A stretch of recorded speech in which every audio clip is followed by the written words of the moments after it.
Assalamu alaikum. It's 12 p.m.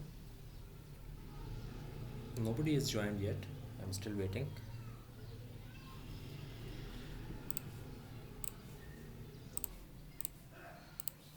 All right, class. Assalamu alaikum.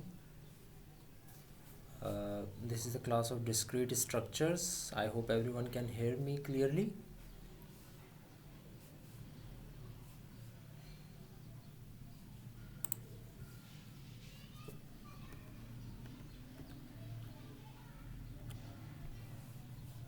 All right.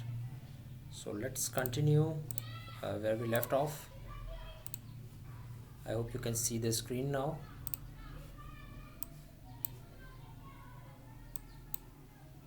So let's continue from our last lecture. We were talking about, we discussed some of the uh, rules of inference, rules of implications like resolution, syllogisms, and whatnot. We discussed some of the examples. Some of these examples I left on to you for you to understand. Then we talked about the statement if and only if, which we already know how does it work. If and only if basically implies that P then Q and also Q then P. So this is this is also known as biconditional. तो इसको biconditional के नाम से भी हम जानते हैं. A biconditional statement is this is a logical connective of biconditional. It says that P if and only if Q, right? So it is a necessary condition for Q. P and Q, it's not just a subjective statement, it is a necessary statement for Q. Q will not happen if there is not P, and also P will not happen if there is not Q. So they are not one directional but biconditional operator.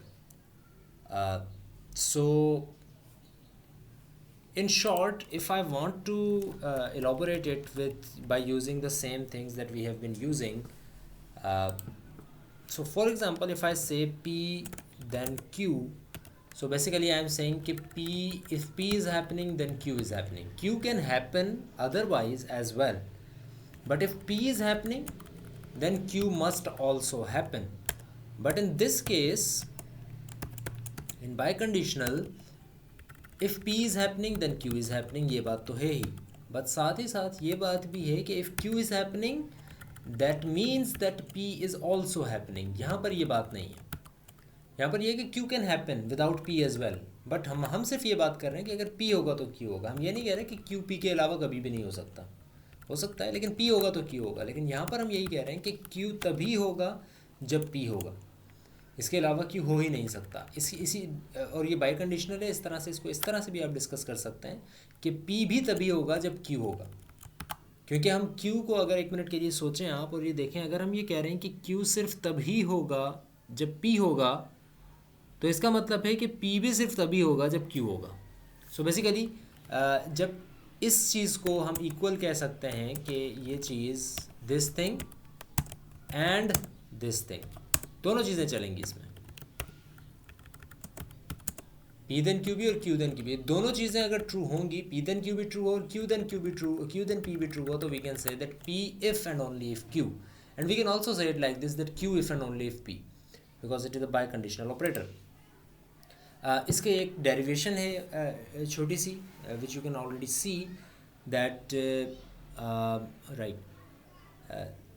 The implication was this example जो आपको show की जा रही है, show that x is odd if and only if, IFF is short for if and only if and only if x square plus 2x plus 1 is even. सो हम ये show करना चाहते हैं कि x ऑड सिर्फ तभी होगा जब x square plus 2x plus 1 even हो, या हम ये शो कर सकते हैं कि x square plus 2x plus 1 even तभी होगा जब x ऑड हो. ठीक है. सो एग्जांपल इसकी देखें, एक मिनट खुद ही ले लें, आप इसको समझ लें, और मैं फिर आपके पास आता हूँ और समझाता भी हूँ आपको, और आपसे कुछ क्वेश्चंस भी करता हूँ. So take a minute and understand this whole process कि किस तरह से ये प्रूव किया गया है. Sorry. Right now, right. So I hope it's understandable now. So x is odd if and only if this is even. So we started from the premise and we derived x square plus 2x plus 1, which means this is happening only if this is happening, and if this is happening then obviously x is odd is also happening. Moving on. Okay, there are a thing called fallacy. Fallacy means that when we are talking about some of the tautologies, okay, if p then q and there is q and there is also p and there is then we can say that there is p, whatever. These kind of tautologies have a tendency to create uh, some kind of statements that sound okay but they are actually wrong, right? For example, there are tautologies that we have already discussed. For example, uh, number one, it is a fallacy. This tautology is a fallacy. What is a fallacy? It is a common mistake. It's not a mistake कि आप गलत कर रहे हैं. It's a mistake in terms of कि आप जो काम करना चाह रहे हैं वो आप कर नहीं पा रहे. There are two types of mistakes. एक mistakes ऐसी जो कि आप काम ही गलत कर रहे हो, रूल के ख़िलाफ़ कर रहे हो, और एक चीज़ ऐसी होती है जो कि आप रूल के साथ साथ ही कर रहे हो, रूल को फॉलो कर रहे हो, लेकिन आप कोई चीज़ अचीव नहीं कर पा रहे हो. ऐसी चीज़ों को कहा जाता है फैलेसी. जिस तरह से ये एक टोटोलॉजी नंबर 1 अगर आप देखो कर्सर को फॉलो करते हुए, दिस इज़ अ टोटोलॉजी कि अगर Q है और आप ये भी कह रहे हो कि P देन Q होगा, तो इसका मतलब है कि P है. अगर Q है और साथ ही साथ आप ये भी कह रहे हो कि P देन Q होगा, तो फिर आप कह रहे हो कि P है, जबकि ये चीज़ गलत है. क्यों गलत है? देखने में हमें सही लग रहा है कि ठीक है ऐसा होना चाहिए, बट अल्टीमेटली अगर थोड़ा सा डीपली इसको देखा जाए तो ये चीज़ गलत है. क्यों है ये गलत? क्योंकि P देन Q है, P बाय कंडीशनल Q नहीं है. बाय कंडीशनल Q होता तो हम ये कह सकते थे कि अगर P है तो फिर Q भी है, और Q है तो फिर P भी है. लेकिन यहाँ पर सिर्फ Q की एग्जिस्टेंस ये नहीं बता रही है कि P भी लाजमी होगा, क्योंकि Q P के अलग भी तो हो सकता है P ना हो, सिर्फ Q ही हो. ठीक है. सो ये एक चीज़ गलत हो सकती है, कॉमन मिस्टेक है ये. एक और फैलेसी है, गलती एक तरह से कह लो. एक ऐसी चीज़ जैसे कि ये दूसरी टोटोलॉजी आपको नज़र आ रही है कि P देन Q तो है, लेकिन अगर आप कह रहे हैं P नहीं है तो फिर Q भी नहीं है. अगेन ये भी वही गलती है जो कि इफ़ और इफ़ एंड ओनली इफ़ का फ़र्क है. ये जो दोनों तीनों मिस्टेक्स हैं ये मोस्टली तब हो रही होती हैं जब आप इफ़ को और इफ़ एंड ओनली इफ़ को कंफ्यूज करते हैं. तो ऊपर वाली जो फैलेसी है वो भी कंफ्यूजन यही है.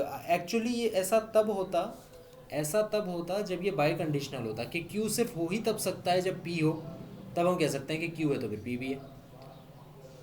ठीक है. लेकिन ये P देन Q है, P if and only if Q नहीं है. इसका मतलब है कि Q हो सकता है P ना हो. तो this is not true for if, it is true for if and only if. तो अगर यहाँ बाय कंडीशनल होता तो वी कुड हैव सेड कि because of this P is existing.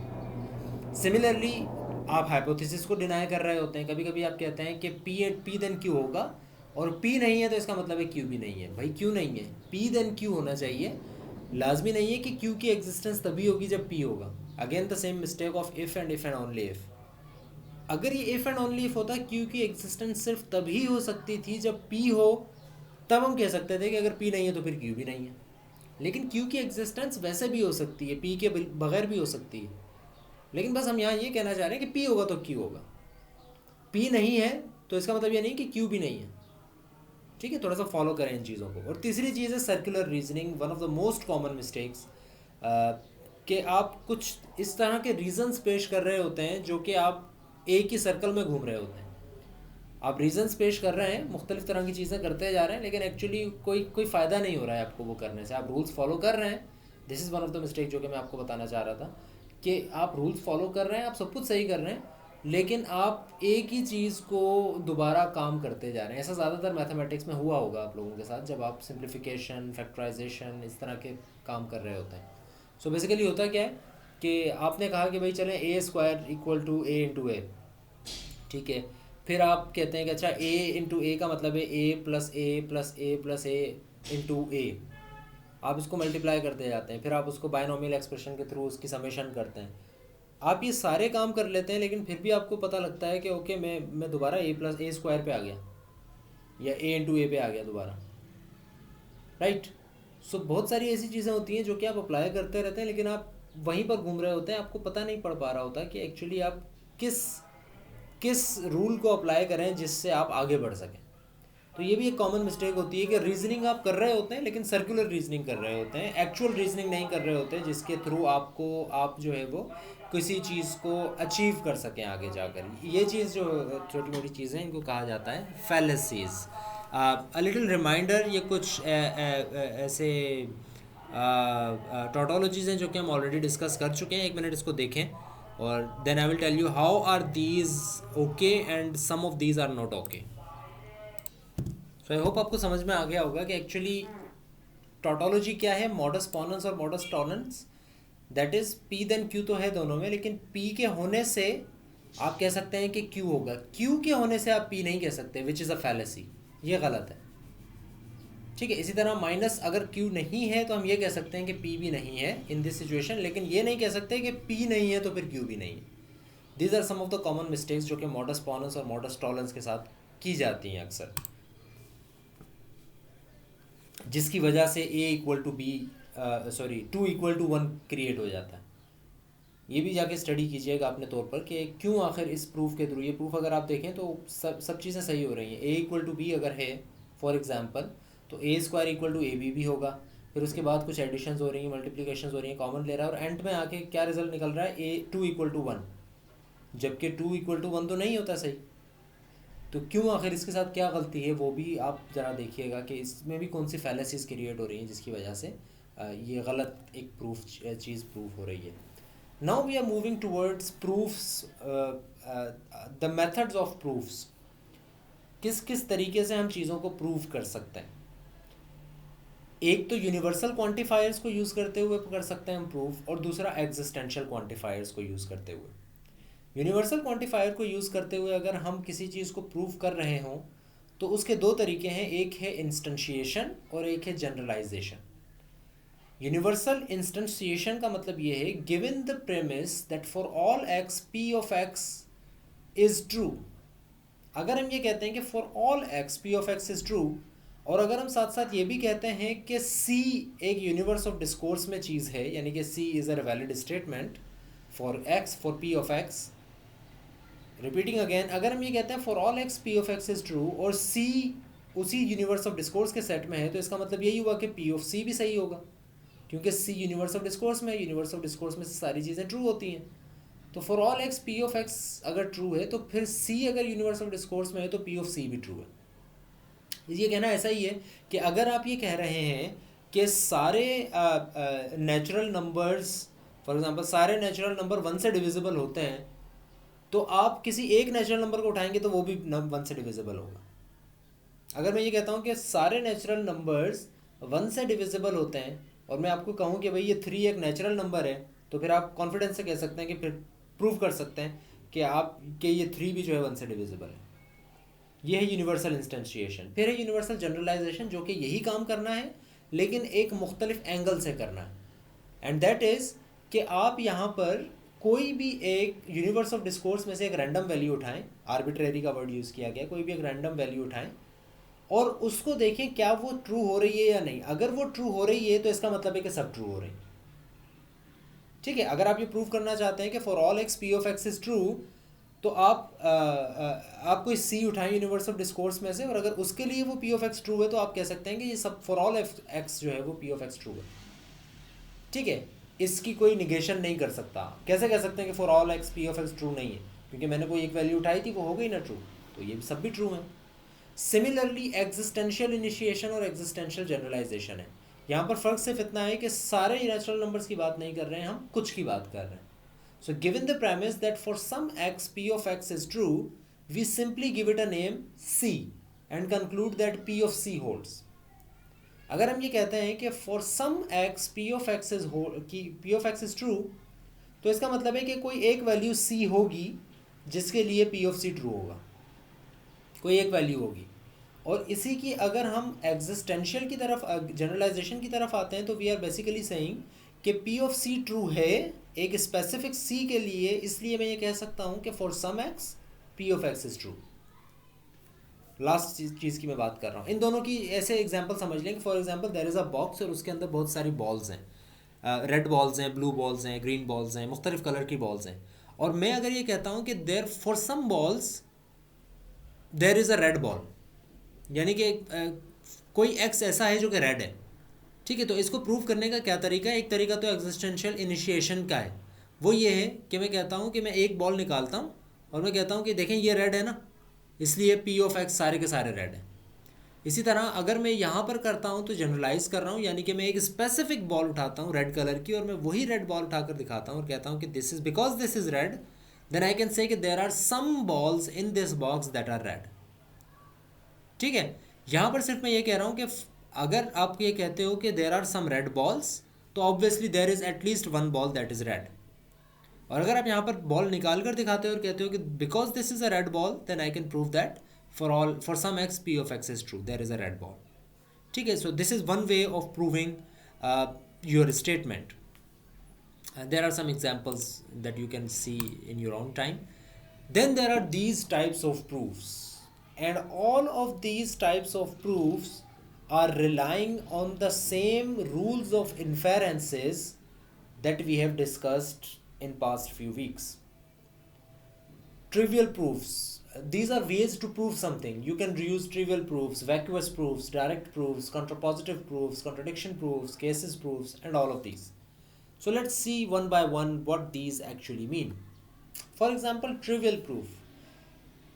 If we prove something that is already proven to be true, एक चीज़ जो कि already पता है कि ट्रू है और हम उसको भी प्रूव करते हैं, तो इस चीज़ को कहा जाता है ट्रिवियल प्रूफ। इसके लिए जो प्रेमिस यूज़ की जाती है, अच्छा P देन Q का मतलब यही है कि आप कोई प्रेमिस यूज़ कर रहे हैं और उससे Q कंक्लूजन निकाल रहे हैं। प्रेमिस यानी हाइपोथेसिस ले रहे हैं, कोई चीज़ सपोज कर रहे हैं और उससे अगर Q निकल जाता है तो मैं कह सकता हूँ कि P देन Q। ये है बेसिकली प्रूफ का सारा सिचुएशन। सो अगर मैं ये कहता हूँ, जिस तरह एक एग्जांपल लिखी हुई है कि if your course is easy it means that earth is round. Now earth is round has been proven. आपकी बात कह देने से ये चीज़ प्रूफ नहीं हो रही है, लेकिन आपने जो चीज़ प्रूव की है वो प्रूव कर दी, लेकिन वो आपकी बात से रिलेट नहीं कर रही। ठीक है, अगर मैं ये कहता हूँ कि फॉर एग्जांपल अगर मेरा नाम ज़ुबैर है तो आज ट्यूसडे है। Now these two things are not relating or not using any kind of proof, because the thing that I have proved कि आज ट्यूसडे है is already proven, but I am just using an unrelated premise. So if you use an unrelated premise to prove something that is already shown to be true, known to be true, then that means that you are using the kind of proof known as trivial proof. Then there is vacuous proof, one of the most interesting type of proofs. This says के English में आपको बाद में बताता हूँ, पहले ये सुने जो मैं बात आपको बता रहा हूँ कि अगर आप ये कहते हैं कि P देन Q ट्रू है, P देन Q अगर ट्रू है तो इसका मतलब ये हुआ कि Q ट्रू भी हो सकता है, फॉल्स भी हो सकता है। ठीक है, या दूसरे तरीके से अगर आप ये देखें कि अगर आपका हाइपोथेसिस गलत है, अगर आपका हाइपोथेसिस गलत है तो उस हाइपोथेसिस के बेस पे रहते हुए आप कुछ भी कहोगे तो वो सही होगा। आप कुछ भी कहोगे उस हाइपोथेसिस के बेस पे रहते हुए तो वो सही होगा। जैसे कि आप इंग्लिश में देखें क्या लिखा हुआ है, if the premise P is false then the implication P then Q is always true. क्यों ऐसा मैं कह रहा हूँ? अगर P फॉल्स है तो implication P then Q is always true, ऐसा मैं क्यों कह रहा हूँ? Because we have studied that in the truth table when we were discussing the course of the lecture of logic. और मैं भी आपके सामने खोल के दिखा देता हूँ कि क्या है, क्योंकि मैं डिटेल में नहीं जाना चाह रहा कि ऐसा क्यों है। So just here see this is P, this is Q and this is P then Q, यानी कि implication. So अगर P false है, P is zero, then you know कि P then Q is always true. अगर P false है तो P then Q हमेशा true होगा। P then Q फॉल्स सिर्फ तब है, P then Q फॉल्स सिर्फ तब है जब P ट्रू है। दूसरे ट्रू पे भी ट्रू है, बट फॉल्स सिर्फ तब है जब P ट्रू है। लेकिन P जब फॉल्स है तो we can surely say that P then Q भी फॉल्स है। coming back to this and we can say that अगर premise false है तो P then Q is always true, which means a vacuous proof is a proof that relies on the fact that no element in the universe of discourse satisfies the premise. तो basically हम ये कह रहे हैं कि अगर आप ये कहते हो कि P then Q है और कोई भी P एग्जिस्ट नहीं कर रहा है दुनिया में, तो हम कहेंगे कि P then Q ट्रू है. क्यों ट्रू है? क्योंकि उसको निगेट नहीं कर पा रहे हैं हम. आप मुझे गलत साबित कर दें तो मैं कहूँगा कि ठीक है आप सही हैं, लेकिन मैंने कहा P then Q, अब P कोई है ही नहीं, ठीक है, तो फिर आप कैसे साबित कर सकते हैं कि P then Q नहीं है? फॉर एग्जांपल अगर मैं ये कहता हूँ कि एक बंदा जिसका नाम सैमसंग है वो लाजमी है कि PhD हो. If a person is named Samsung he और she is a PhD. So ये स्टेटमेंट ट्रू है. क्यों ट्रू है? क्योंकि कोई ऐसा शख्स एग्जिस्ट नहीं करता जिसका नाम सैमसंग हो. समझ आ रही बात? तो ये अगर आपकी P फॉल्स है हमेशा तो फिर P then Q हमेशा ट्रू होगा. सो इसकी एग्जांपल यहाँ पर भी एक लिखी हुई है. If x is a prime number divisible by 16 then x square is less than 0. So अगर आप ये कहते हो कि x is a prime number divisible by 16, so this means कि x एक प्राइम नंबर है जो कि डिविजिबल बाय 16 है, बट वी नो कि कोई ऐसा प्राइम नंबर नहीं है जो कि 16 से डिविजिबल हो. कोई ऐसा बंदा नहीं है जिसका नाम सैमसंग हो. तो अगर यही चीज़ नहीं है तो इसका मतलब एक्स स्क्वायर लेस देन 0. सही कह रहे हैं आप, क्योंकि मैं आपको गलत साबित नहीं कर सकता. ठीक है, दिस इज़ कॉल्ड वैक्यूअस प्रूफ, यानी कि आपके पास एक्चुअल स्टेटमेंट नहीं है, लेकिन एक्चुअल स्टेटमेंट के अलावा जितना भी वैक्यूम है वो सारा है आपके पास. Then there are direct proofs जो कि आप ऑलरेडी जानते हैं, इनकी डिटेल में मैं नहीं जा रहा हूँ. ऐसे प्रूफ्स जो कि सीरीज़ ऑफ स्टेटमेंट्स को फॉलो करते हैं, जिस तरह से सारे प्रूफ आप लोगों ने देखे हैं अभी तक कि भाई पहले आपने एडिशन की, फिर मल्टीप्लिकेशन की, फिर आपने उस पर एक टोटोलॉजी लगाई, फिर एक चीज़ का रूल देते हुए आपने उसको डिवाइड किया दोनों तरफ, मुख्तलिफ तरह के रूल्स को फॉलो करते हुए आपने एक चीज़ को प्रूफ किया, तो that is called a direct proof. And then there is proof by contrapositive. Again, it is relying on the rule of inference, and the rule of inference is exactly this: if P then Q, then that means if there is not Q, then there is not P, जो कि अभी हमने थोड़ी देर पहले देखी. उसका नाम भी contrapositive ही है. So if you are using this type of tautology to prove something, you are basically proving something by contrapositive. इसकी example ये है. Then there is proof by contradiction, one of the most fascinating types of proofs. Proof by contradiction says कि if you are saying कि if there is something that is known to be true, ठीक है, और आप ये बताना चाह रहे हैं कि वो चीज़ फॉल्स है, ठीक है, तो आप प्रेमिस को ही पहले से फॉल्स अज्यूम कर लें. For example, to prove a statement P to be true, you may first assume that it is false. अगर आपने ये प्रूव करना है, अगर आपने ये प्रूव करना है कि P ट्रू है, तो आप पहले उसको फॉल्स अज्यूम करें और फिर ये प्रूव करें कि ये फॉल्स नहीं है. I think you are following, because this is a very fascinating type of contradict proof that we use sometimes in our daily life as well. अगर आप ये प्रूव नहीं कर सकते कि P ट्रू है, तो आप ये अज्यूम करें कि P फॉल्स है और फिर ये प्रूव कर दें कि ये फॉल्स नहीं है. अज्यूम करें कि फॉल्स है और फिर प्रूव करें कि ये फॉल्स नहीं है. ठीक है, अगर आपने ये प्रूव करना है कि आज ट्यूसडे है, तो बजाय इसके अगर आपके पास कोई ऐसा तरीका नहीं है कि आप प्रूव कर सकें आज ट्यूसडे है, तो आप ये प्रूव कर दें कि आज ट्यूसडे नहीं है, और कि आज Monday Wednesday Thursday Friday Saturday Sunday नहीं है. तो आप कह सकते हैं कि ये जो है वो आज जो है वो ट्यूसडे है. ठीक है. सो अगर आप दूसरी एक चीज़ को अज्यूम कर लें कि फॉल्स, आज ट्यूसडे नहीं है, और आप ये प्रूव कर दें कि ये जो स्टेटमेंट थी कि आज ट्यूसडे नहीं है फॉल्स है, तो इसका मतलब है कि आप आज ट्यूसडे, आपने एक्चुअली ये प्रूव किया कि आज Tuesday. So this is how you can prove something by contradiction. इसकी example भी है, you can see that. Then there are proof by cases. Sometimes it is easier to prove a theorem by breaking it down into cases and proving each one separately. So if you are using this type of terms, if you want to prove say a statement every member of natural number is an even number if it is divisible by 2. ठीक है, ये मैंने एक statement कही. तो इसको prove करने का एक तरीका तो ये आप डायरेक्ट प्रूफ से जाएं. दूसरे तरीके भी हैं ऑब्वियसली. एक तरीका ये भी हो सकता है कि मैं अलग अलग कर लूँ. पहले मैं ये प्रूफ करूँ कि नेचुरल नंबर है एक्स या नहीं है, फिर मैं ये प्रूफ करूँ कि डिविजिबल बाय 2 है या नहीं है, और सारी चीज़ें इन सब कंपोनेंट्स को मैं डिवाइड करके इनको प्रूव करूँ. और इन सब कंपोनेंट्स में अगर सारी ट्रूथनेस, सारी अजम्पशन सही आ जाती है, सब चीज़ें प्रूव हो जाती हैं, तो फिर मैं कह सकता हूँ कि मेरी एक्चुअल स्टेटमेंट भी ट्रू है. ठीक है. So for example let n is a member of integers. So prove that 9n square plus 3n minus 2 is even. ठीक है. सो इसके लिए मैं क्या करूँगा, मैं 9x स्क्वायर को पहले प्रूव कर दूंगा कि भाई ये इवन है, ये जो है वो एक इंटीजर है, ये एक इंटीजर है और ये एक इंटीजर है. फिर मैं इवन के ऊपर आऊँगा, फिर इनके प्लस माइनस के ऊपर आऊँगा, और इन सबको अगर कह के मैं प्रूव कर देता हूँ कि दिस इज़ इवन, तो दैट मीन्स कि we are talking about even.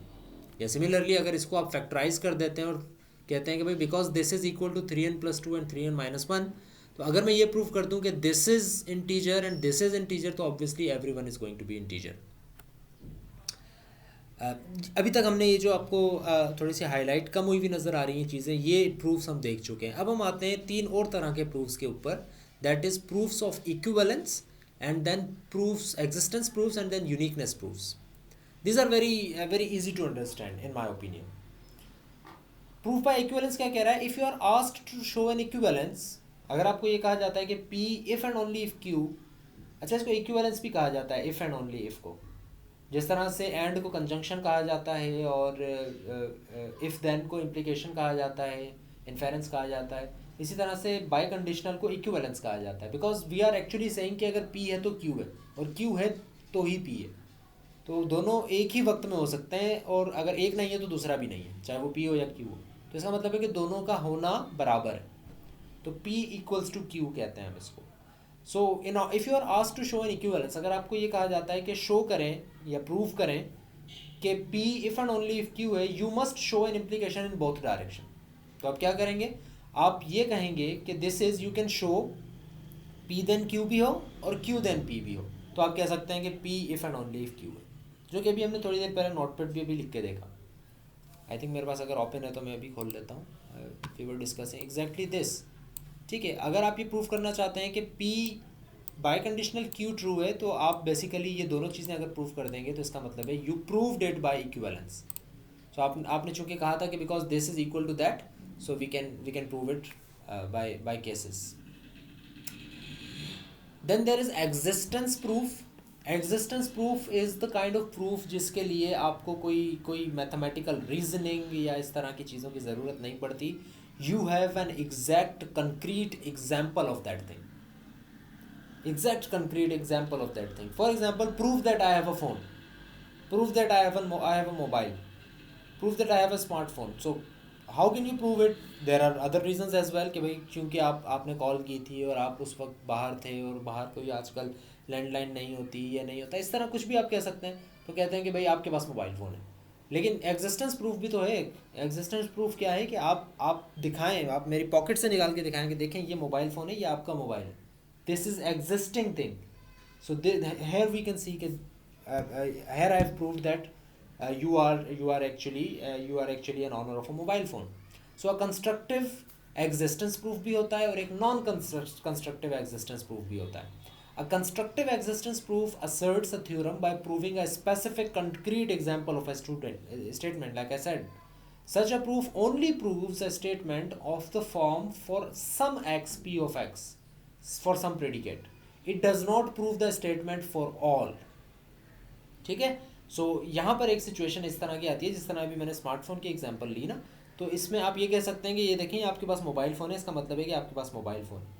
ये सिर्फ आप फॉर सम के लिए कह सकते हैं, फॉर ऑल के लिए आप ये नहीं कह सकते. आप कभी भी ये नहीं कह सकते कि देखें आपकी जेब से मोबाइल निकला है ना, इसका मतलब है कि हर ज़ुबैर की जेब से मोबाइल निकलेगा. ठीक है. ये चीज़ गलत है. ये कंस्ट्रक्टिव एग्जिस्टेंस प्रूफ सिर्फ और सिर्फ फॉर सम के लिए एग्जिस्ट करता है. बट नॉन कंस्ट्रक्टिव की तरफ अगर हम आते हैं तो it also shows a statement of the form for some, but it does not necessarily need to give a specific example. ये भी प्रूव कर देता है फॉर सम के लिए ही, लेकिन इसके लिए कोई कंक्रीट या स्पेसिफिक एग्जाम्पल होना लाजमी नहीं है. It is non constructive existence proof.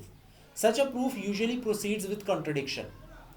Assume that for some x p of x is false, तो इसका मतलब यही होगा कि for all x p of x is not true. ठीक है? फॉर एग्जाम्पल यही काम जो मोबाइल फ़ोन वाला मैंने अभी कहा, इसी को आप इस तरह समझें कि अगर मैं ये कहता हूँ कि क्योंकि कुछ ज़ुबैर्स के पास, जिन जिन लोगों के नाम ज़ुबैर हैं, कुछ के पास मोबाइल फ़ोन नहीं है, इसका मतलब ये होगा कि सब ज़ुबैर के पास मोबाइल फ़ोन नहीं है. लेकिन ये अभी तक प्रूव नहीं हुआ कि सब के पास ही नहीं होंगे. You are following? ऐसा मैंने प्रूव नहीं किया है कि सबके पास ही नहीं होंगे. कुछ के पास नहीं है, इसलिए मैं ये कह सकता हूँ कि कुछ ऐसे हैं जिनके पास मोबाइल फ़ोन ना हो, कुछ ऐसे हैं जिसके पास हो भी सकता है. This is how you can use existence proof. Obviously it is better to understand when you work it out on your own self. मेरे वर्ड्स को अगर फॉलो करेंगे तो इतना ज़्यादा आसान नहीं है इसको फॉलो करना. Then there is uniqueness proof. A uniqueness proof is used to show that a certain element, which can be specific or can be general, has a certain property. Such a proof usually has two parts. अगर आपको ऐसा proof करना चाह रहे हैं जो कि unique हो किसी एक सर्टेन प्रॉपर्टी पे, उसके दो पार्ट्स होते हैं. एक होता है प्रूफ ऑफ एग्जिस्टेंस हो, और एक प्रूफ ऑफ यूनिकनेस हो. Together we have the following statement. So uniqueness proof is actually proving something that is only proved for a certain example, that's it. उसमें हम ये भी नहीं कह सकते कि ये सबके लिए है. ठीक है? यानी कि जिस तरह से कोई बॉक्स और बॉल वाली एग्जांपल अगर मैं लेता हूँ और मैं कहता हूँ कि ये देखें ये बॉल रेड है, इसका मतलब है कि इस बॉक्स में कुछ बॉल्स रेड है. ये बात मैंने पहले की थी, ये एग्जिस्टेंशियल प्रूफ है. बट अगर मैं ये कहता हूँ कि ये बॉल रेड है, इसका मतलब ये हुआ कि ये बॉल रेड है. This is a unique ball.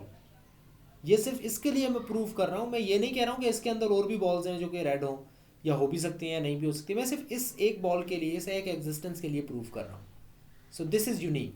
But अगर आप ये भी प्रूव करें साथ साथ कि यही बॉल है जो कि रेड है, इसके अलावा और कोई बॉल रेड नहीं है, इसका मतलब है कि you are defining the uniqueness of this ball. So in that situation you are actually using uniqueness proof. Such a proof usually has two parts. Existence यानी कि पहले तो आप दिखाएं कि वो चीज़ exist करती है या नहीं, for some x p of x is true or not.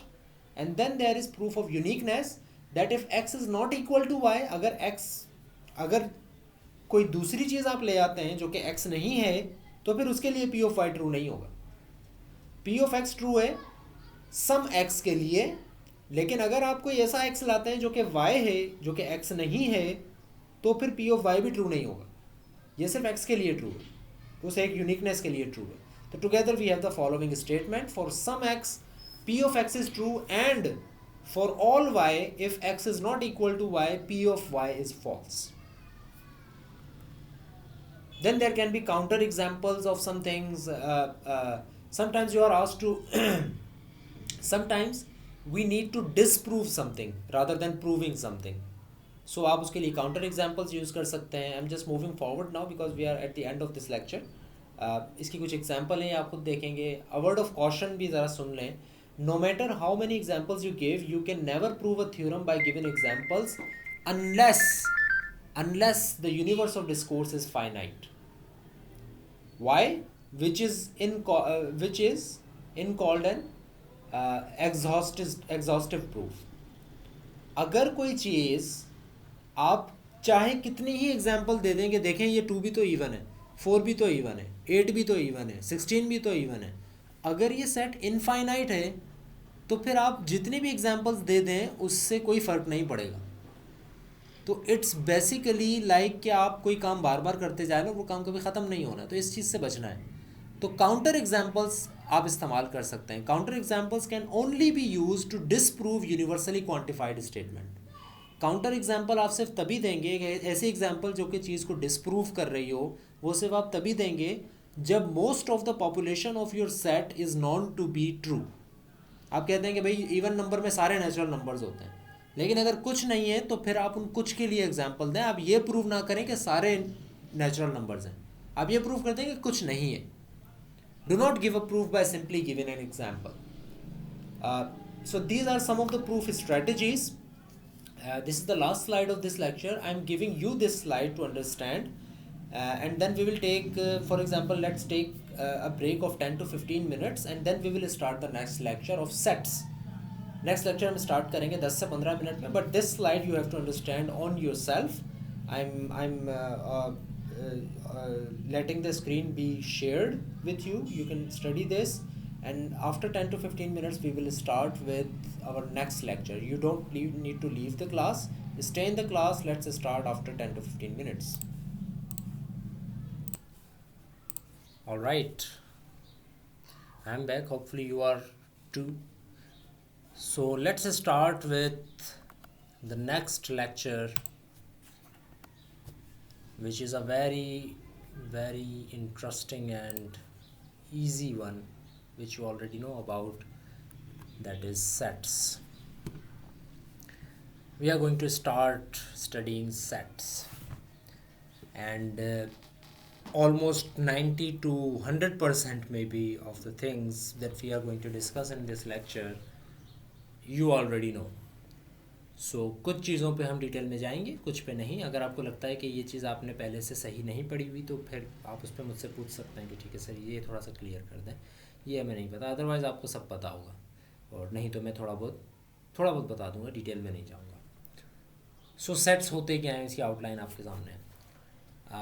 कुछ सेट्स के साथ तो हम वैसे भी डील कर चुके हैं, जैसे कि इंटीजर्स हैं, रैशनल नंबर्स होते हैं, नेचुरल नंबर का सेट होता है. फुली सेट्स होते क्या हैं, उनकी प्रॉपर्टीज़ क्या होती हैं, ऑपरेशंस क्या होते हैं, उसके ऊपर हम थोड़ा सा काम करेंगे. डेफिनेशन के सेट की क्या है? A set is a collection of objects, but not just a collection of objects, an unordered unique objects collection.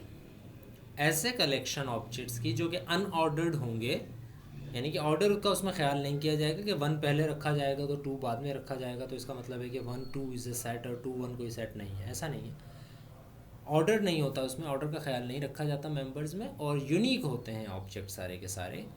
कोई ऑब्जेक्ट रिपीट नहीं होता. अगर रिपीट होता भी है तो उसको हम एक ऑब्जेक्ट के थ्रू कंसिडर करते हैं, एक से ज़्यादा की तरह नहीं.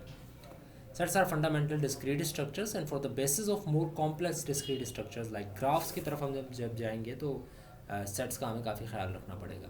सो the objects in a set are called elements या मेंबर्स, उनको कहते हैं. Set is set to be contain its elements. इसकी नोटेशन बेसिकली ये होती है एक्स ई ए का मतलब ये होता है x is a member of A. ये जो एप्सिलॉन की साइन है, x is a member of A, इसका मतलब ये है x is a member of A which is x is an element in set A. Then colon का मतलब है सच दैट, यानी कि इस बात का ख्याल रखते हुए कि x is an element of A. So x epsilon not A का मतलब क्या है, x is not an element of A. कुछ टर्मिनोलॉजीज़ हैं जो कि यू ऑलरेडी नो कि two sets A and B are equal if they contain the same elements. अगर दोनों के एलिमेंट्स सेम हैं तो हम कहेंगे कि ये दोनों सेट्स इक्वल हैं. जिस तरह से 2 3 5 7 इज़ इक्वल टू 3 2 7 5, क्योंकि ऑर्डर का तो ख्याल रखना है ही नहीं हमने, तो इसको मैं 2 3 5 7 भी लिख सकता हूँ. तो 2 3 5 7 is equal to 2 3 5 7. This is why these both sets are equal. Similarly these two both sets are equal as well, because a set can contain two similar elements, but we will consider that as one element. So there is 2 3 5 and 7. So again there are unique elements are same, therefore the sets are same, they are equal. But these are not equal because the elements of this set is not equal to the elements of this set. Then there is a multi-set. It is a set where you specify the number of occurrences of each element. एक ऐसा set भी होता है जो कि set ही है, लेकिन उसके अंदर आप यूनिकनेस का ख्याल नहीं रखते और आप कहते हैं कि चलें एक से ज़्यादा अगर एलिमेंट है तो मैं उसका नंबर साथ लिख दूंगा. जैसे कि आप ये लिख सकते हैं कि मेंबर नंबर 1 A1 टाइम्स आ रहा है, मेंबर नंबर 2 A2 टाइम्स आ रहा है, मेंबर नंबर AR टाइम्स आ रहा है. Member 1 occurs 1 times this time. तो जिस तरह अगर मैं इसको एग्जांपल लूँ तो भाई 2 2 दफ़ा आ रहा है तो I will write 2.2, then I will write 3.2, then I will write 5.1, then I will write 7.1. That will be a multi set. In data set we distinguish these two things. Set को हम कहते हैं कि elements can not be repeated, और जब elements repeat हो रहे होते हैं तो उसको हम मल्टी सेट कहते हैं, लेकिन डाटा बेसिस के अंदर सिंपल कंप्यूटर टर्मिनोलॉजीज़ के अंदर हम उसको बैग कहते हैं. Then there is set builders notation.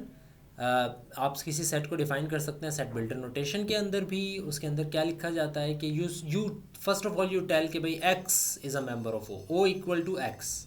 यहाँ तक सेट ख़त्म हो गया कि ओ के अंदर क्या है, सिर्फ एक्स। अब सच दैट एक्स की क्या प्रॉपर्टीज़ होनी चाहिए कि मैं उसको कहूँगा कि ये ओ का मेंबर है, क्या प्रॉपर्टीज़ होनी चाहिए, वो सच दैट के बाद में डिफाइन करता हूँ।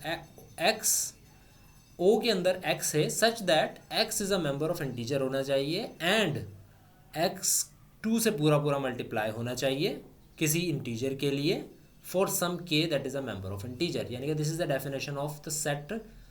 इवन नंबर की डेफिनेशन है बेसिकली, ये ऑड की नहीं है। अगर ऑड होती तो 2k + 1 होता, ठीक है। So this is just the name of the set. This should be E in order to avoid the confusion, but this is O, doesn't matter.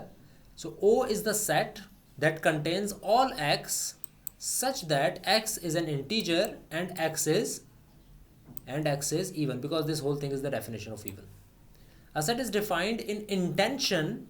अगर मैं सेट को सेट बिल्डर नोटेशन में लिखता हूँ तो इसका मतलब है कि मैंने सेट को इंटेंशन में डिस्क्राइब किया है। और अगर मैं उसके सिस्टम्स को, उसके मेंबर्स को इनूमरेट कर दूँ, यानी कि लिख दूँ साथ साथ सामने सामने, तो सारे मेंबर्स को अगर मैं इनूमरेट कर दूंगा तो अब मैं कहूँगा कि the set is defined is in extension. ये 2 वर्ड्स हैं आपको जो याद होने चाहिए। Then there is Venn diagram, जो कि एक काफ़ी यूज़फुल टूल है। This is the set U, इसका नाम है U, which is also known as a universal set. ये एक सेट है, उसके अंदर एक सेट है जिसका नाम है ए, उसके अंदर एक और सेट है जिसका नाम है बी, और एक और सेट है यू के अंदर जिसका नाम है सी। लेकिन ये तीनों सेट अलग नहीं है, इन तीनों सेट्स में कुछ मिक्सचर है। ए एक ऐसा एलिमेंट है जो कि सिर्फ यू का है, ए का भी नहीं है, बी का भी नहीं है, सी का भी नहीं है। एक्स एक ऐसा एलिमेंट है जो कि सिर्फ ए का है, एक्सक्यूज मी, एक्स एक ऐसा एलिमेंट है जो कि सिर्फ ए का है क्योंकि वो सिर्फ ए के बॉक्स में है और कहीं किसी बॉक्स में नहीं है। y एक ऐसा एलिमेंट है जो कि a का भी एलिमेंट है और b का भी एलिमेंट है क्योंकि ये a के बॉक्स में भी आ रहा है और b के बॉक्स में भी आ रहा है। इसी तरह z एक ऐसा एलिमेंट है जो कि a का भी है, b का भी है और c का भी है। a सेट में भी x आता है, z आता है, b में भी और c में भी। और इसी तरह u में सिर्फ a आता है और x भी आता है, y भी आता है, z भी आता है, because this whole box is for u। और जो जो चीज़ें इसमें हैं वो सारी चीज़ें u में भी आती हैं। अगर कोई सेट जिसका कोई मेंबर ना हो तो उसको हम एम्प्टी सेट कहते हैं, यहाँ पे नल सेट कहते हैं। उसको डिनोट करते हैं इस साइन से जिसको फाई कहा जाता है, PHI। A set that has 1 element उसको सिंगलटन सेट कहा जाता है। ये एक एम्प्टी सेट है जबकि ये एक सिंगलटन सेट है क्योंकि ये एक सेट है जिसके अंदर एक एलिमेंट है which is an empty set. Empty set in itself is a set. और अगर एक सेट के अंदर एक सेट आता है तो उस सेट को मैं सिंगलटन सेट कहूँगा। अगर इस सेट के अंदर 2 सेट होते तो मैं इसको कहता कि ये दो मेंबर्स वाला सेट है, 3 मेंबर्स वाला सेट है। लेकिन अगर एक फाई साइन को सिंपल में लिख दूँ without encompassing it in any set, it means that I am telling referring to an empty set. Then there is subset. A subset is a set that has all the elements of some other set. For example, अगर A let me open notepad, कुछ examples देके हम समझ लेते हैं ये चीज़ों को। right. अगर मैं ये कहता हूँ कि एक सेट है A, उसके अंदर है 1 2 4 5 6, और अगर मैं ये कहता हूँ कि एक और सेट है जिसके अंदर है 1 2 4 5 6, तो इसका मतलब है कि B is a subset of A। Subset का मतलब यही होता है कि A एक बड़ी चीज़ है, उसके अंदर से कुछ चीज़ों को निकाल के आपने एक और सेट बना दिया, तो इसका मतलब है कि आप कह रहे हैं कि it is a subset. So it is the bigger thing, A is the bigger thing. और अगर मैं कहता हूँ कि इसमें से मैंने 1 2 4 निकाल के एक अलग सेट बना दिया, निकाल के नहीं मतलब 1 2 4 के ऊपर एक और सेट बना दिया, तो इसको मैं कहूँगा B is a subset of A। A is not a subset of B, क्योंकि मैंने B में से कुछ निकाल के A का सेट नहीं बनाया है। A के अंदर कुछ और मेंबर्स भी हैं। ये A हो सकता है कि B के अलावा और भी कहीं से मेंबर्स आए हुए हैं इसके, तो मैं ये नहीं कह सकता कि A is a subset. A is a super set of B। A super set होता है और B जो है वो सबसेट होगा। इसी तरह कुछ होते हैं प्रॉपर सबसेट्स, कुछ होते हैं इम्प्रॉपर सबसेट्स। प्रॉपर सबसेट्स वो होते हैं जिसमें A बराबर ना हो P के। यानी कि अगर मैं यहाँ पर कहता हूँ कि दिस थिंग.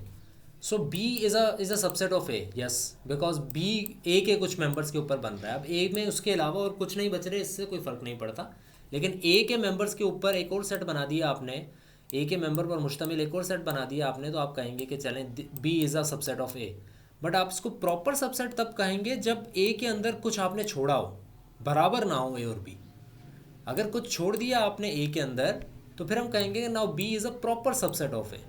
अगर बी के अंदर कुछ भी नहीं छोड़ा आपने तो फिर हम कहेंगे कि B is an improper subset of A. ठीक है. Then there is a finite set, एक ऐसा सेट जिसके नंबर ऑफ एलिमेंट्स फाइनाइट हो, इनफाइनाइट ना हो. Natural numbers is an infinite set. Natural number के अंदर जो सेट्स हैं, जो मेंबर्स हैं वो इनफाइनाइट हैं, कभी ख़त्म नहीं होते. इवन नंबर्स कभी ख़त्म नहीं होते. लेकिन कुछ सेट्स हैं जो कि फाइनाइट होते हैं. ठीक है. फॉर एग्जांपल एक सेट है, मैंने अभी जो सेट बनाया, this was a set, finite set. Then there is cardinality of set. Cardinality का मतलब ये होता है एक ऐसा सेट, कार्डिनैलिटी का मतलब ये होता है कि number of elements in a set, total number of elements कितने हैं. ठीक है. तो अगर फॉर एग्जांपल एस के अंदर n एलिमेंट्स हैं तो हम कहेंगे cardinality of s is n, यानी कि number of members in set S is n. तो इस n को हम कहेंगे कार्डिनैलिटी.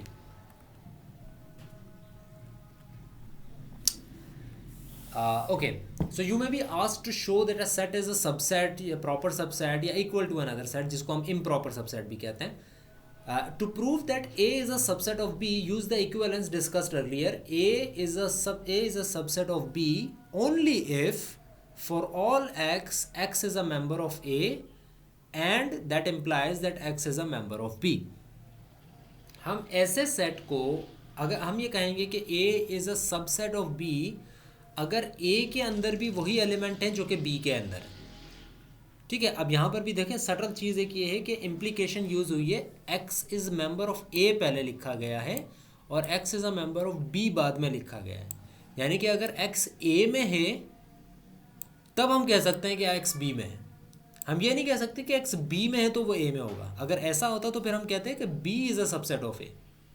बट अगर हम कह रहे हैं A is a subset of B तो इसका मतलब हम ये कह रहे हैं कि x अगर A में है तो फिर चांसेस हैं कि वो B में भी हो. ठीक है. B के अंदर कुछ और भी हो सकता है, लाइक आई सेड Q हो भी सकता है अगर A ना भी हो तो, लेकिन B के अंदर वो हों जो कि A के अंदर एग्जिस्ट कर रहे हैं तभी होंगे. And this is a bye conditional statement. To prove that A is a subset of B, it is enough to show that for an arbitrary non-specific element of X, element X, which is a member of A, implies that X is also in B. एक तरीका ये है इसको prove करने का कि A is a member of A is a subset of B, कि आप A में से कोई आर्बिट्रेरी यानी कि रैंडम नंबर उठाएं और देखें कि वो B में है या नहीं. अगर वो B में है तो इसका मतलब है कि A is a subset of B. ठीक है. A is a subset of B, which means अगर हम अपनी एग्जाम्पल पे आते हैं, राइट, अगर हम ये कहते हैं कि A is a subset of B तो बेसिकली आप काम ये कह रहे हैं कि A is a subset, B is the superset. A के अंदर A एक सबसेट है, छोटा सेट है, B is the superset, बड़ा सेट है वो.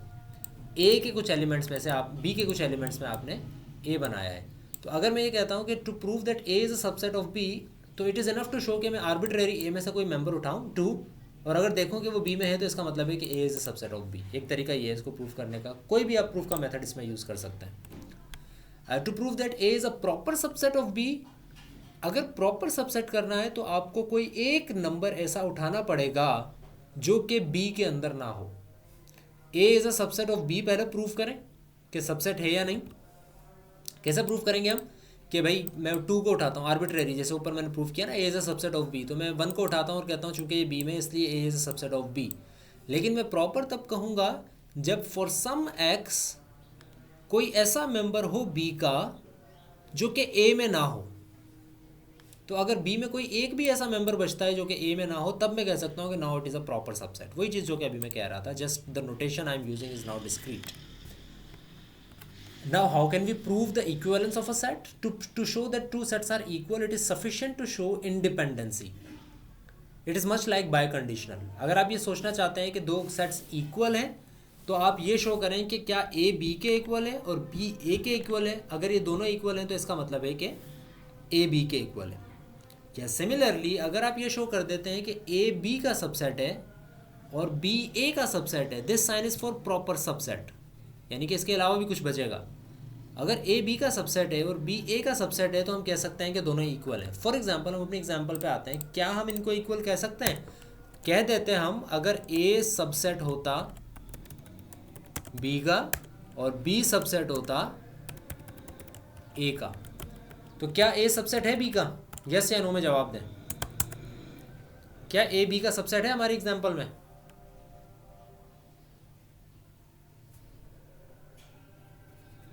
Yes, A is a subset of B, so it is true.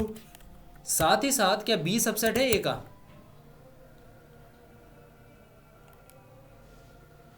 No. तो इसका मतलब है कि ए इक्वल टू बी नहीं है, not. A equal to B नहीं है, इक्वलेंसी प्रूफ कर दी आपने कि नहीं है। लेकिन आपने अगर ये प्रूफ करना है कि इक्वल है सेट, तो हम इक्वल की एग्जांपल ले लेते हैं एक। अब हम देखते हैं क्या A subset of B true है? यस। क्या A B subset of A true है? यस। ये दोनों एक दूसरे के सबसेट है, इसलिए A equal to B is true. यही चीज़ लॉजिकल नोटेशन में आपको यहाँ लिखी हुई नजर आ रही है कि for all x, x is a member of A, then x is a member of B, and साथ ही साथ for all x, x is a member of B, then x is a member of A. This is the basic definition of being a subset. पहले हमने इसको ए का B का subset से लिखा, फिर हमने बी को ए के सबसेट से लिखा, and in both cases these are true, then we can say obviously that these both sets are equal. Then there is power set. Sorry, right. Power set क्या होता है? Power set is a set that contains all the what do you call it, all the subsets, all possible combinations of a set. It's called a power set. For example, या all possible subsets भी कह सकते हैं आप इसको। all possible subsets, इस set के जितने भी all possible subsets होंगे, उन सब का जो सेट होगा उसको मैं कहता हूँ power set. The power set of set A is, इसका सबसेट एम्प्टी सेट। अच्छा, empty set is a subset of all sets, ठीक है। सॉरी, एम्प्टी सेट सबसे पहले, उसके बाद A is a subset, set containing B is a subset, set containing C is a subset, set containing AB is also a subset of ABC, set containing BC is also a subset of ABC, set containing AC is also a subset of ABC, set containing ABC is also a subset of ABC. So the whole इसके अलावा कोई combination नहीं बन सकता. So all of these combinations written in a set will be known as the power set of a set. Note ज़रा पढ़ लें, फिर मैं आपकी तरफ आता हूँ दोबारा. एग्जाम्पल हमने, let me just use some of the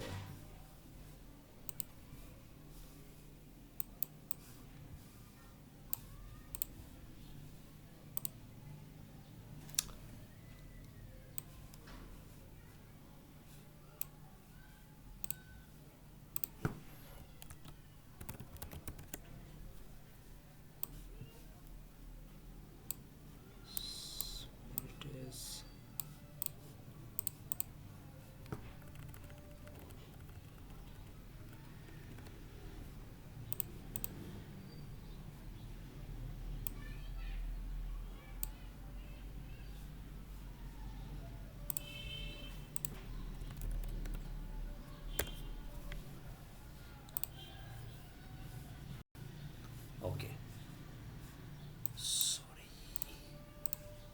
right. So the empty set and the set itself are always the elements of a set. This fact follows from theorem 1 of Rosenbook में ये दिया हुआ है कि why is empty set is a subset of all sets, and also the set equivalent C is also the subset of its own self. Moving on, the number of elements, how many types, how many what do you call it, how many subsets can there be of a subset of a set? The number of subsets in a set of a set is always 2 power n. I will just let you read this. You can understand this better. Power set की cardinality show की जा रही है. अगर एक set S है, उसकी cardinality n है, तो उसके पावर सेट जो बनेगा, यानी कि n कार्डिनैलिटी है अगर किसी सेट की, तो उसके जो सबसेट बनेंगे उनकी तादाद पावर सेट की यानी कि 2 पावर n होगी। 2 पावर n सबसेट्स बन सकते हैं अगर किसी सेट की तादाद, किसी सेट की कार्डिनैलिटी n है तो। अब ऑर्डर्ड पेयर्स के ऊपर आते हैं। Sometimes we need to consider ordered collection of objects. Ordered pairs are different than a set. First of all these are pairs mostly, वरना कलेक्शन हो सकती है, आप 2 से ज़्यादा भी लिख सकते हैं, but mostly these are called ordered pairs because the most common use of ordered pair is a 2 tuple. So what I'm trying to say is you can write some ordered collection of elements. For example, I can write, for example, this is a set. A is a set जिसके अंदर है 3 6 2 5. This is an unordered set. मैं कहता हूँ इसका एक ordered set में बना रहा हूँ। 3 6 ये लिखा जाता है यूजुअली इसमें square brackets, sorry round brackets में। एक और ऑर्डर्ड सेट में इसका बनाता हूँ 6 2 5। एक और ऑर्डर्ड सेट में बनाता हूँ और उसको कहता हूँ कि फॉर एग्जांपल मैं कुछ ऑर्डर पेयर बनाता हूँ, फिर आपकी तरफ आता हूँ मैं कि so these are some of the ordered pairs. Now you see कि ये एक पेयर मैंने बना दिया, सॉरी ऑर्डर्ड कलेक्शन। मैंने कहा कि भाई ये this is a collection of the members of A, this is another collection of the members of A, this is another collection of the members of A, this is another collection of the members of A. But the main thing between all of these collections is that के every element, every collection is ordered, which means कि this 2 3 5 is not the same as writing 5 2 3, because we are saying the collection should be ordered. 2 3 5 will only be equal to 2 3 5, not 2 3, not 2 5 3, not 5 2 3, not anything else. The same members would not show the equivalency of an ordered collection. तो अगर एक ordered ऐसा collection आपने बनाई है जिसमें 3 members हैं set के, तो इसको मैं कह दूंगा 3 टुपल। कोई ऐसी ऑर्डर्ड कलेक्शन आपने बनाई है जिसके अंदर सिर्फ एक है, तो उसको मैं कहूँगा 1 टुपल। अगर कोई ऐसी ऑर्डर्ड कलेक्शन मैंने बनाई है जिसके अंदर 3 के बजाय 4 हैं, तो उसको मैं कहूँगा 4 टुपल। और इसी तरह अगर मैं एक ऐसा ऑर्डर्ड कलेक्शन बनाता हूँ जिसके अंदर 2 हैं, तो उसको मैं कहूँगा 2 टुपल। और इस 2 टुपल को यूजुअली कहा जाता है ऑर्डर्ड पेयर। ये चीज़ होती है बेसिकली एक ऑर्डर्ड पेयर। अगर आपका n टुपल में n की वैल्यू 2 है, तो इसका मतलब है कि you are talking about an ordered pair, क्योंकि पेयर की बात हो रही है, सिर्फ कलेक्शन नहीं। Then there is Cartesian product. अगर आप 2 सेट्स को मल्टीप्लाई करते हैं तो उसके मल्टीप्लिकेशन हमेशा ऑर्डर्ड पेयर्स जनरेट करती है। अगर a मल्टीप्लाई b की एक करेंगे आप, तो उसमें ऑर्डर्ड पेयर्स आएंगे, ए बी करके बहुत सारे पेयर्स आएंगे, प्रोवाइडेड के पहला एलिमेंट जो है वो a से बिलोंग कर रहा होगा और दूसरा जो है वो b से। All possible ordered pairs a और b के जितने भी होंगे वो सारे के सारे इसमें आ जाएंगे। द कार्टेशियन प्रोडक्ट को हम क्रॉस प्रोडक्ट भी कहते हैं वैसे कभी कभी। अ subset of a Cartesian product, अगर कोई आप किसी कार्टेशियन प्रोडक्ट का सबसेट निकालते हैं, यानी a क्रॉस b को आप अगर उसका सबसेट निकालेंगे तो उसको कहा जाएगा रिलेशन। अगर कार्टेशियन प्रोडक्ट तो पूरी मल्टीप्लिकेशन का रिजल्ट आ गया, लेकिन उसमें से अगर आप कोई 2 3 या 1 जो है वो सबसेट निकाल लेंगे, तो उसको हम कहेंगे कि दिस इज़ अ रिलेशन। ये ज़रा गौर से समझ लें कि a cross b is not equal to b cross a, because हम ये स्पेसिफिकली कह रहे हैं कि पहला मेंबर a का होना चाहिए एंड दूसरा मेंबर b का होना चाहिए। तो अगर आप b क्रॉस a करेंगे तो फिर पहला मेंबर b का आएगा और दूसरा a का आएगा। Order is very important in a Cartesian product. So अगर आप a1 multiply by a2 multiply by up to an करते हैं, तो बेसिकली आपका जो ऑर्डर्ड पेयर बनेगा उसमें फर्स्ट जो होगा वो फर्स्ट एलिमेंट का होगा, फिर सेकंड का होगा, फिर थर्ड का, अप टू n तक के, n का लास्ट में होगा फॉर ऑल जितने भी आपने मल्टीप्लाई करने हैं। क्वांटिफायर्स के साथ जो नोटेशन यूज़ करते हैं, whenever we wrote for some x p of x या फिर for all x p of x, we specified that universe of discourse using explicit English language. Now we can simplify things using set notation. For example मैं सिर्फ ये लिख सकता हूँ for all x is a member of real number, x square is greater than और equal to 0। अब मुझे ये नहीं लिखना पड़ेगा कि फॉर ऑल x या फॉर सम x, बल्कि मैं फॉर एग्जांपल यहाँ पर एक्चुअली जो बात की जा रही है वो सम एक्स की है, लेकिन एक्चुअली आपने जब उसकी डेफिनेशन आगे दे दी है तो you can use for all. So for all x member of R x square is greater than और इक्वल टू 0. कि एक्स अगर रियल नंबर में है या रैशनल नंबर में है तो सबके लिए एक्स स्क्वायर ग्रेटर देन और इक्वल टू 0 ही होगा. लेकिन for some x of integer x square is equal to 1. कुछ ऐसे इंटीजर्स हैं एक्स जिनका स्क्वायर 1 के बराबर होता है, सबका नहीं होता.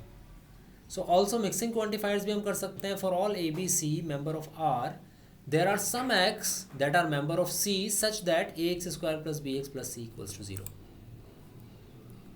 Now there are certain operations which you already know.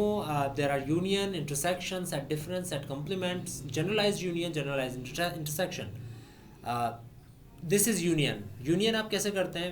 Again, I will use notepad in order to better understand that. And otherwise आप जितनी भी इसकी technicalities हैं वो आप खुद देख लेंगे. कि for example this is a set. ठीक है. Similarly B is also a set. And similarly say U is also a set. U is called a universal set, which is not which is a usually non set. Otherwise you can call it C or whatever.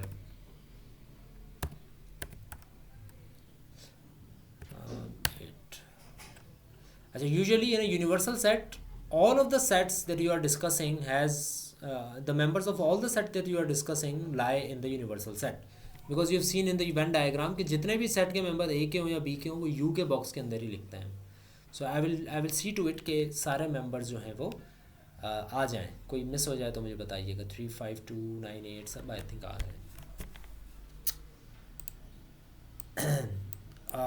Hasam कह रहे हैं कि रो में लिखते हैं. Yes exactly. Ordered collection की अगर आप बात कर रहे हैं तो वो हम रो में लिखते हैं सीधा. A1 A2 A3 A4 A5 जितने भी आपने मल्टीप्लिकेशन की है. अच्छा यूनियन क्या होगी इनकी? अच्छा this is you for universal set. इसको मैं यू एन कर देता हूँ क्योंकि मैं यूनियन के लिए भी यू ही लिखूँगा. अगर मैं कहता हूँ मुझे ए यूनियन बी करना है, ए यूनियन बी का मतलब क्या हो गया कि आपने ए और यू दोनों को मिलाकर लिख देना है. ए के एलिमेंट और बी के एलिमेंट दोनों को लिखते हैं. This is the result of A union B.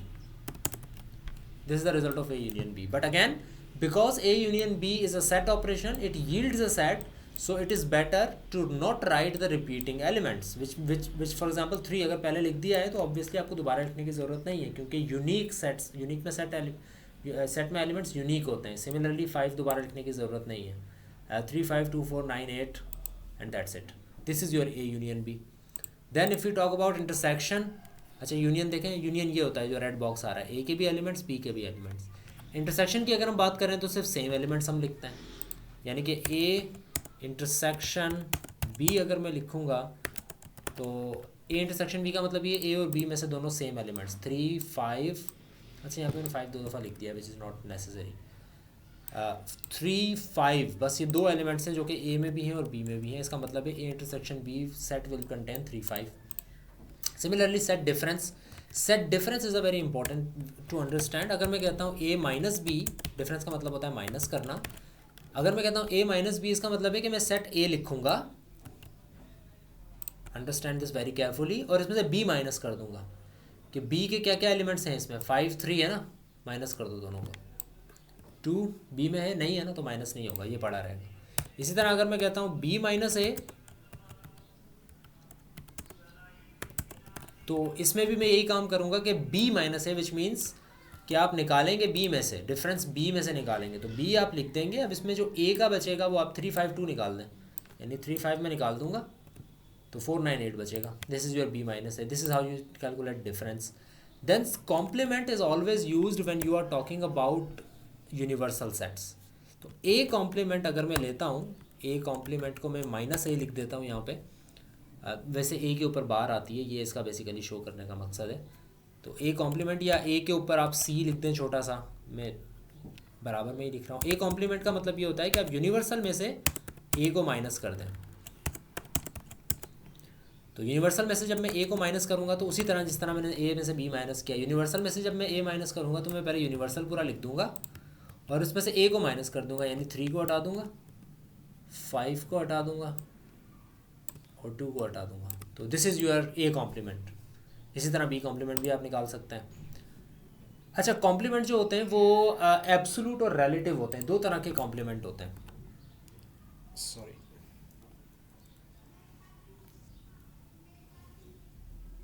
दो तरह के कॉम्प्लीमेंट होते हैं। आई होप की आवाज़ सही आ रही होगी, मैं mic got displaced. Absolute complement जो होता है वो u माइनस ए होता है, और रिलेटिव कॉम्प्लीमेंट जो होता है वो of A in B is B minus A.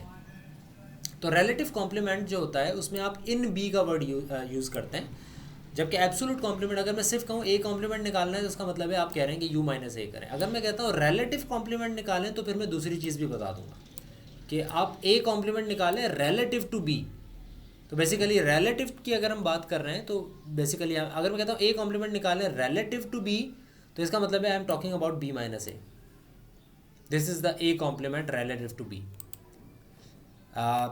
Set equivalence किस तरह से प्रूव की जा सकती है ये भी आप देख लेना। सेट आइडेंटिटीज़ को छोड़ दें, बेशक इसमें नहीं जाते हैं हम डिटेल में।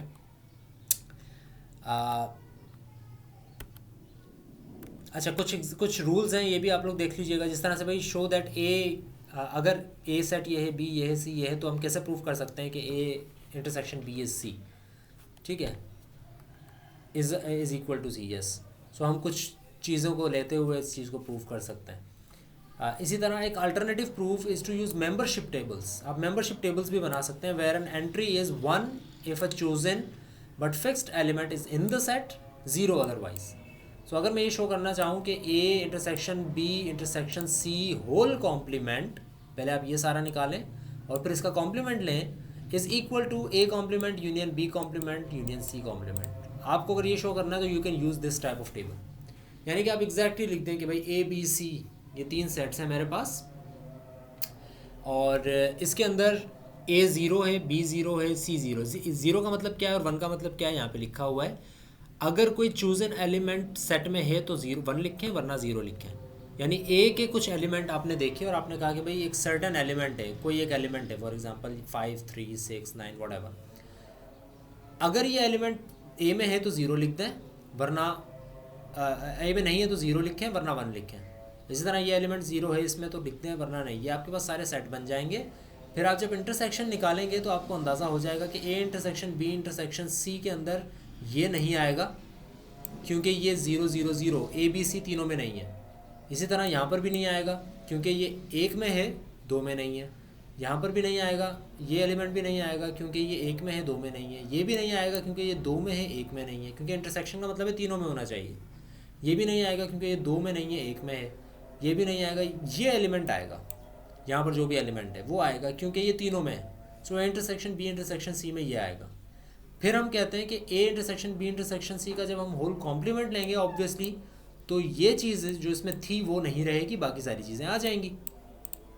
Because we already have seen that कि यूनिवर्सल सेट में सारी चीज़ें होती हैं, और यूनिवर्सल सेट में से अगर मैं ये एलिमेंट निकाल दूंगा तो ये सारे बचेंगे। फिर ए कॉम्प्लीमेंट निकाला, बी कॉम्प्लीमेंट निकाला, सी कॉम्प्लीमेंट निकाला, और जब इन तीनों का यूनियन किया तो मेरे पास ये जवाब आया। तो वी कैन सी के here and here are the same thing, then we can prove by using this element table that A union B union A intersection B intersection C is equal to A complement union B complement union C complement। अच्छा, इसको generalised union के तौर पर भी हम use कर सकते हैं। सिर्फ आप A यूनियन B या B यूनियन C नहीं करते, आप हो सकता है कि A union B union C union D union E union F, चाहे जितना चाहे आप कर सकते हैं, ठीक है।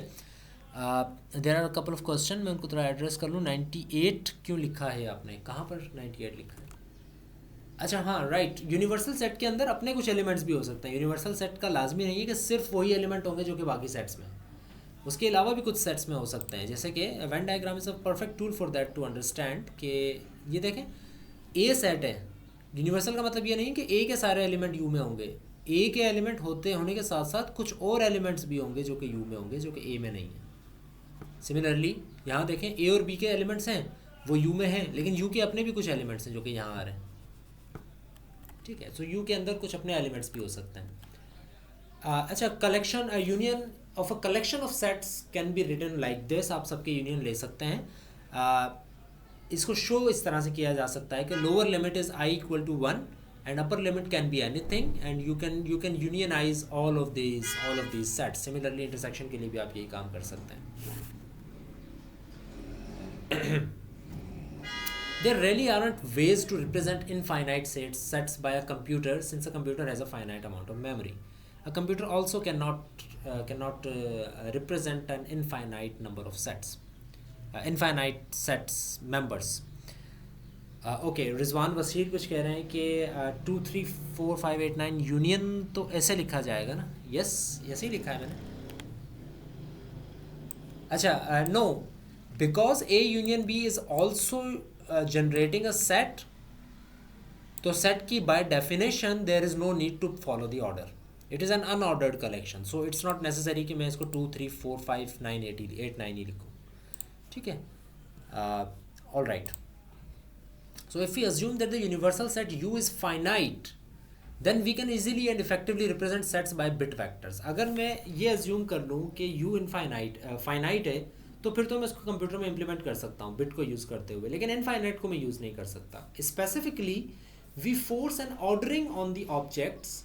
For example, if I say universal is A1 A2 up to AN, for a set A to be a subset of U, a bit vector can be defined as for I equal to 1 to n, B1 is 0, Bi is 1 if AI is a member of A.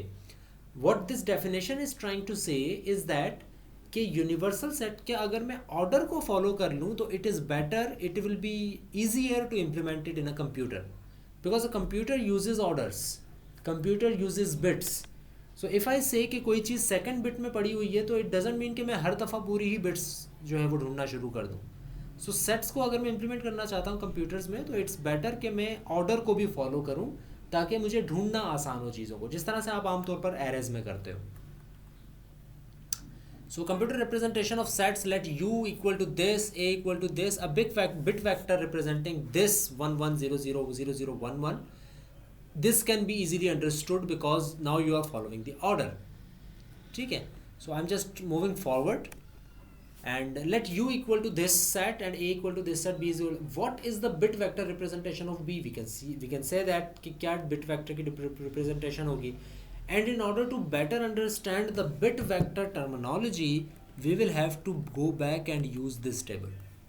You can see that all of the entries are on this table is either 0 and 1. Which means that if we don't look at what the elements are, we just look at their existence and non-existence, then it is easier to implement that set into the computer, because we are talking about yes and no. For example, let's make a table. Let's make a table like that. For example, this thing. अगर मैं ये कहता हूँ और मैं इसके लिए कोई सेट बनाता हूँ. लेट्स सपोज मैं आपके सामने काम करता रहता हूँ and just follow my cursor and work. Okay, so this is the table for example, and for example we say these are the elements of your universal set, and say for example A के अंदर ये element है, ये element नहीं है, ये element भी नहीं है, ये एलिमेंट है, ये नहीं है, ये है और बाकी नहीं है, मे बी ये है फॉर एग्ज़ाम्पल. सिमिलरली मैं ये कहता हूँ कि बी के अंदर ये एलिमेंट है, इसी तरह यू के अंदर मैं ये कहता हूँ कि सारे एलिमेंट्स हैं, यू के अंदर सब हैं. ठीक है जी. सो ये मैंने ज़ीरोज़ और वंस को यूज़ करते हुए अब मैं इसकी प्रोग्रामिंग कर रहा हूँ एक तरह से. अब ए कॉम्प्लीमेंट क्या होगा? ए कॉम्प्लीमेंट में क्या ये नंबर आएगा? बताएं जल्दी से, क्या ये नंबर ए कॉम्प्लीमेंट में आएगा? यानी कि 3 क्या ए कॉम्प्लीमेंट में आएगा?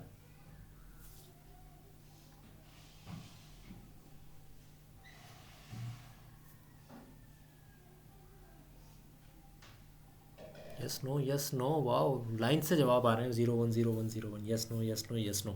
सो ए कॉम्प्लीमेंट बेसिकली होता है यू माइनस ए. तो यू माइनस ए का मतलब ये हुआ कि यू के सारे एलिमेंट तो आएंगे ही इसमें, ऐसे समझ लें इसको, आप ऐसे लिखें, यू के सारे एलिमेंट तो आएंगे ही इसमें, बस वो नहीं आएंगे जो कि ए में भी हैं। तो आपने सिर्फ ये देखना है कि ऐसा एलिमेंट जिनमें यू यस हो और ए ना हो, या ए हो, sorry I got confuse also, U minus A में वो नंबर नहीं आएंगे जो कि ए में हैं। तो अगर यू में और ए में दोनों में हैं वो, यानी कि यहाँ पर भी वन है और यहाँ पर भी वन है, तो फिर हम यहाँ पर नहीं लिखेंगे वो number. This will be zero, this will be zero, this will be zero, similarly this will be zero. I think और कोई ऐसा नंबर नहीं है जो कि यू में हो और ए में भी हो। सिमिलरली यही काम हम बी कॉम्प्लीमेंट के लिए भी करते हैं। तो बी कॉम्प्लीमेंट भी बिल्कुल यही होगा, बट यहाँ पर वो नंबर नहीं आएगा जो कि बी में भी हो। तो बी में कौन कौन से नंबर हैं, ये वाला है नहीं आएगा, ये भी नहीं आएगा, ये भी नहीं आएगा, ये भी नहीं आएगा, ये भी नहीं आएगा। अब मैं अगर इन दोनों का यूनियन करता हूँ तो यूनियन में ए कॉम्प्लीमेंट और यूनियन बी कॉम्प्लीमेंट करता हूँ तो ये नंबर भी आएगा, ये भी आएगा, हर वो नंबर आएगा जिसमें कोई एक भी ट्रू है। ये भी आएगा, ये भी आएगा, ये भी आएगा। ये किसी सेट में भी नहीं है तो यूनियन में भी नहीं आएगा। इसी तरह ये यहाँ पर आ जाएगा, आ जाएगा, आ जाएगा, आ जाएगा, ये किसी में नहीं आएगा। इंटरसेक्शन में अब वो नंबर्स आएंगे जो कि ए में भी हैं और बी में भी हैं, यानी ए कॉम्प्लीमेंट में भी है और बी कॉम्प्लीमेंट में भी हैं। तो वो नंबर्स आएंगे सिर्फ जो कि ए में भी, ए कॉम्प्लीमेंट में, बी कॉम्प्लीमेंट में। ये है, ये नहीं है, हाँ ये भी है, ये भी है, ये भी है, and that's it. So as you can see, by using this element table, entry table, we have shown कि there कि a set can be very much easily implemented in a computer if we follow the order. For example मैं order follow नहीं करता और इस 3 को मैं कहता नहीं ये ए में तो यहाँ पर है, लेकिन बी में जब ये आएगा तो यहाँ पर आएगा, या सी में आएगा तो यहाँ पर आएगा। तो अगर मैं ये फॉलो करता तो फिर ये काफ़ी कंफ्यूजिंग हो जाता और फिर इस चीज़ को इम्प्लीमेंट करना इतना आसान नहीं रहता। तो इट्स बेटर कि आपने एक चीज़ को रख दिया कि भाई ये 3 यहीं पर है, आप बस बताएं कि है या नहीं है। So it is better to follow in a computer programming rather than a usual working in a copy pen. So that's about it. Next lecture में फंक्शंस और रिलेशंस के ऊपर बात करेंगे कुछ, और I think that's about it from today's class. अगर कोई क्वेश्चन, कोई क्यूरी वगैरह है तो you can ask me right now, we still have a few minutes left in the class. You can ask the question, I will address it. Otherwise after a few minutes I will end the class. Attendance का screenshot मुझे भेज दें। हसान शाह पूछ रहे हैं कि table से better है कि हमें सेट्स गिवन हो और फिर हम उसका यूनियन या इंटरसेक्शन लें। I don't know what your question is.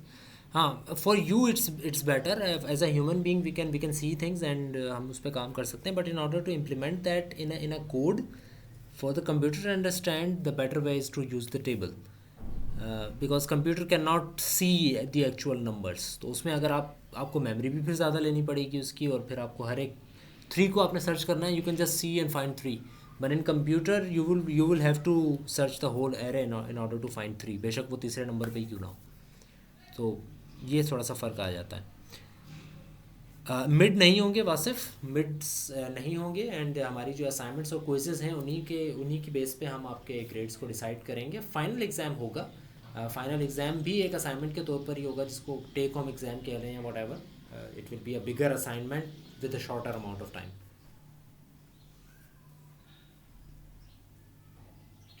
Yes, it's possible, it's very much possible कि फ़ाइनल भी ऑनलाइन होगा। There are no chances seemingly in near future कि आपका इस सेमेस्टर का फ़ाइनल जो है वो ऑन कैंपस हो सके, इन माई ओपिनियन।